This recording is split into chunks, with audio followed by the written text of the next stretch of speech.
Hi guys, నేను మీ black star జయనేంద్ర. ఆరోగ్యమే మహాభాగ్యం యూట్యూబ్ ఛానల్కి స్వాగతం, సుస్వాగతం అండ్ హ్యాపీ సండే. ఈరోజు సండే కాబట్టి నా నుంచి ఒక స్టోరీ వస్తుంది.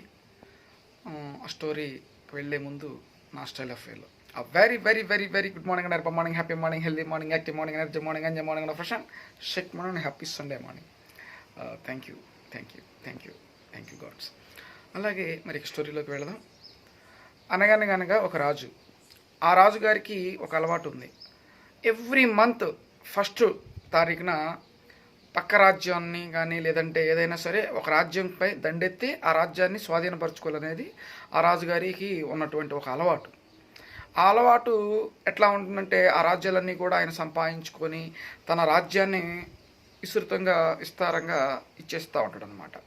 అంటే ఎక్కువ రాజ్యాలుగా సృష్టించుకుంటూ ఉంటాడు. అటువంటి టైంలో ఆగస్టు మంత్ అయిపోతుంది, సెప్టెంబర్ మంత్ ఫస్ట్ అంటే ఈరోజు వచ్చిందనమాట.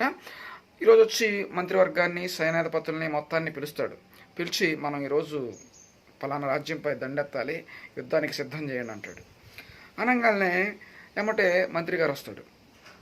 మహారాజా, రాత్రి కురిసినటువంటి భారీ వర్షాలకి ఆ పక్క రాజ్యం అతలాకుతలం అయిపోయింది మహారాజా. మనం వెళ్ళటం అంత శ్రేయస్కరం కాదేమో అని చెప్పేసి చెప్తాడు. నా మాటకే ధిక్కరిస్తావా, ఏమనుకుంటున్నావు? ఎట్టి పరిస్థితుల్లో మనం వెళ్లాల్సిందే యుద్ధానికి అని చెప్పేసి మంది మార్బలాన్ని మొత్తాన్ని ఏర్పాటు చేస్తాడు. ఏర్పాటు చేసిన వెంటనే సేనాధిపతి కూడా రిక్వెస్ట్గా మళ్ళీ మహారాజు దగ్గరికి వెళ్ళి, మహారాజా, వాగులు, వంకలు, కాలువలు అన్నీ పొంగి పొర్లిపోతున్నాయి మహారాజా. ఆ పక్క రాజ్యం వాళ్ళంతా కూడాను చాలా ఇదిలో ఉన్నారు మహారాజా. ఈ టైంలో మనం యుద్ధానికి వెళ్ళటం మంచిదేనా అని చెప్పేసి చాలా బాధపడుతూ చెప్తాడు.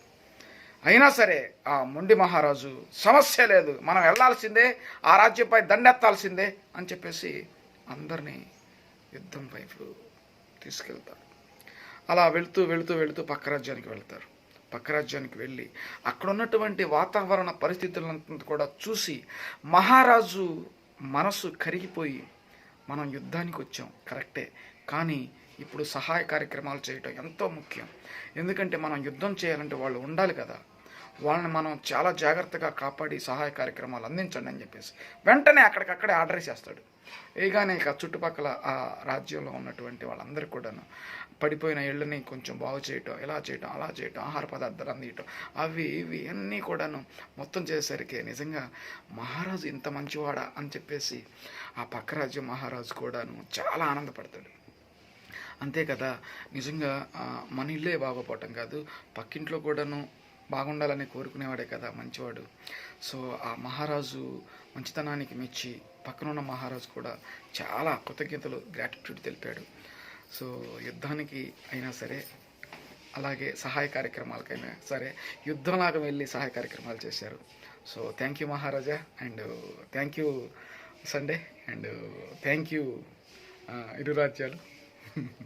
స్టోరీ బాగుందని నేను అనుకుంటున్నాను, బాగుంటుందని మీరు అనుకోవాలి, ఎందుకంటే అప్పటికప్పుడు సృష్టించుకున్నటువంటి కాబట్టి. Thank you Sunday. Love you love you love you love you.